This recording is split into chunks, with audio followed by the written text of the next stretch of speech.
Alright, so it's soon summer, which means that we're in a very hectic exam period, so what better time is there than right now to find out about a new book series that is now made into a Netflix adaptation, and then spend hours reading the books, watch the series, and then make this video? Well, my sister and I discovered this book series thanks to a friend, and after we saw that it was going to be a series on Netflix on April 23rd, we obviously had to read the books before that, so that was literally everything that happened for like a week. After reading the books and watching the trailer, we were super excited to embark on this new and exciting fantasy adventure, so now we want to talk about it. It's probably for the best to preface this video by saying that we only read the Shadow and Bone trilogy, mostly for time constraints, and also because we low-key thought that was the entire thing, and it turns out that happened to be quite pivotal because huge chunks of the plot and the characters aren't actually from the main series that we read. We'll get into this some more as we go along. It is quite important, but for now, let's just get into it. This video is going to contain some spoilers, so consider yourself warned. Let's go! Shadow and Bone is based on the Grishaverse books by Leigh Bardugo and tells the story of Alina Starkov. She's an orphan girl that suddenly discovers that she has an extraordinary power. She's a sun summoner, which means that she could likely set her country free from the darkness plaguing it. In the Netflix series, we get introduced to a wonderful world of Grisha, of magic and men, and the show has a lot of good things going for it. We're going to look at those things a little bit later, but we're going to start by ripping off the band-aid and addressing some of the more questionable parts of the show. Sometimes it's wonderful as a viewer to watch, understand, and get immersed as we go along. However, in the case of Netflix's adaptation, you're left with a sense of emptiness and many unanswered questions. Not getting answers for everything isn't necessarily a bad thing, because sometimes you have to leave something for the viewers to fill in themselves, and the showmakers aren't obligated by any means to tell you anything. That being said, we do strongly believe that the show would have benefited greatly from making certain elements clearer, and at some points, yes, heavier exposition. In a series like this, you of course have the book fans who have read everything and knows all about the world, but you also have the people who don't know anything and got into it blind. We kept thinking that if you watched this without having read the books, you would have to be confused, right? There are so many questions that should have been answered, and the only reason we managed to keep up was because we'd already read the books. Some of them, at least. The absolute number one thing the show lacks to properly explain are the Grisha themselves. Time in and time out, we're told that Alina is now a Grisha, and the Grisha can do this and do that Mal hates Grisha, and so on and so forth, and not at one point are we explicitly told exactly what a Grisha is and what makes someone a Grisha. We're left with a lot of questions, some of which really shouldn't be asked, like, what even are the Grisha? They're people with powers, yes, but who has them and who gets them? What kind of powers are there, actually? Alina is revealed as a sun summoner, and that is a big deal, but why exactly is that a big deal? We're not told about the different powers that the Grisha possess, and they seem to be controlling the elements for the most part, and without anything being explained, would it really be unreasonable to assume that conjuring light is something a lot of people would be able to do? Also, Alina is implied to be immortal, as is the Darkling, but does this also apply to all Grisha? Will every Grisha live forever? The Grisha also have a color-coded wardrobe, and the significance of the colors aren't really explained either. Because it wasn't explained, one would think that the Inferni that control fire would wear red, but no, they're wearing blue, and why is that? Alina wears black, like the Darkling. In the book, it's described as his colors. It really isn't that big of a deal in the series because the viewer isn't familiar with the color patterns, and thus their significance. When it's revealed that Jenny has betrayed Alina's trust, one of the things that shows us this is her brand new red kefta.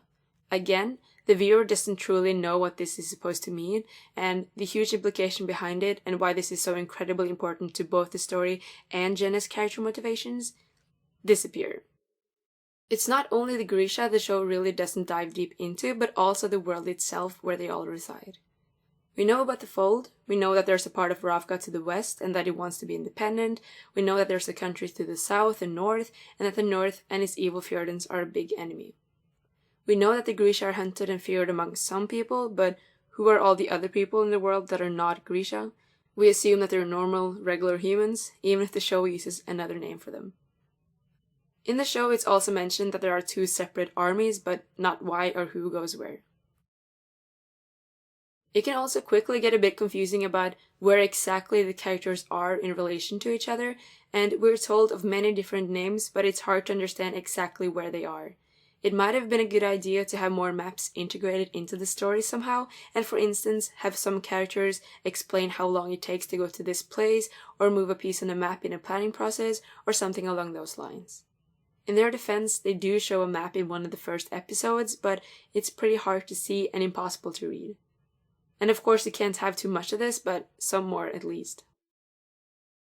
And even if the world seemed big and confusing, it also felt a bit small and contained at the same time. We never got to see the capital city or anything in particular beyond the walls of the little palace, and Rovgap seemed to be mostly consisting of forest, one palace, and the army base by the fold.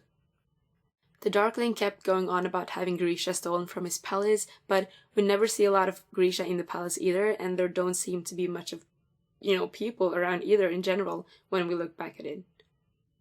It's not easy or cheap to build a big-scale world, and they did what they could with what they had, but it's still a thing to mention. Hopefully we'll get to see more of this in Season 2.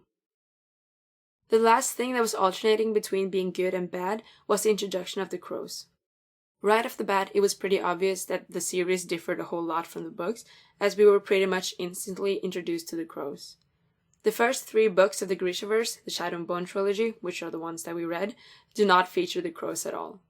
In fact, the crows have their own duology called Six of Crows that takes place after the events in Shadow and Bone, so we didn't really expect these characters to show up at all, as we didn't know about them because we haven't read their books.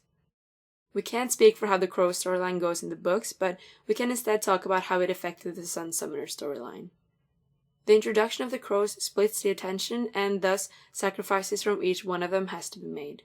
Where they could have spent time with Alina training at the palace, Grisha world building, Alina building relationships with people other than the Darkling or Mal, we instead jumped back and forth between the 2, and also later 3. However, storylines like these are great fun when the characters finally meet each other. We do hope that the fact that there are so many characters already won't affect many of the others that show up in the book later, and hopefully in the series. The crows might have effectively replaced some of these, and that might be a welcome or unwelcome change depending how you look at it.